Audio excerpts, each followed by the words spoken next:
Hi, today at Garfin's Creation we'll be making the smooth white chocolate ganache recipe today.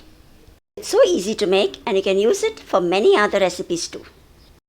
I had prepared this cake long time ago using the same ganache recipe. I've also used this ganache to crumb coat this cake and cover it with fondant. So let's see how to prepare this recipe. Here I have taken 300 grams of white chocolate compound.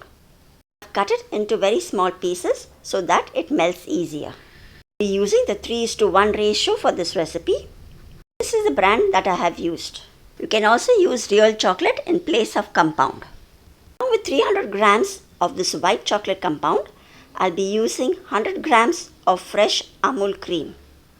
Shake the pack well before you could use it.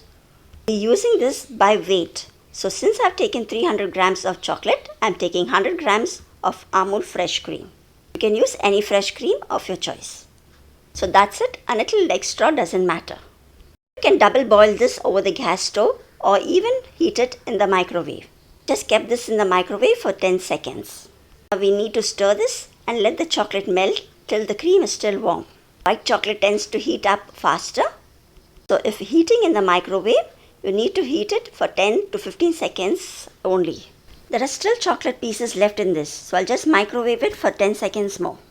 And I'll keep mixing this till the chocolate is fully melted. To make colored ganache, you can just add a few drops of gel color into it. You can use this liquid form of ganache to glaze your cakes and for drips as well. Once this ganache is set at room temperature, you can use it for frosting your cakes and cupcakes, for making chocolate truffles, chocolate mousse, chocolate fudge and chocolate tarts as well. Once the chocolate is completely melted, we'll leave it at room temperature to set. This would take a few hours depending on the climate.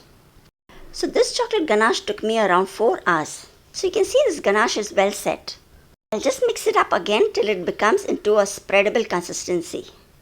Just mix it a little and your ganache is ready to be used. This is a very stable ganache and you can easily frost your cakes with it also. Keep it in the freezer for 3 months in an airtight box. Just check out the texture of this chocolate ganache. So smooth and delicious.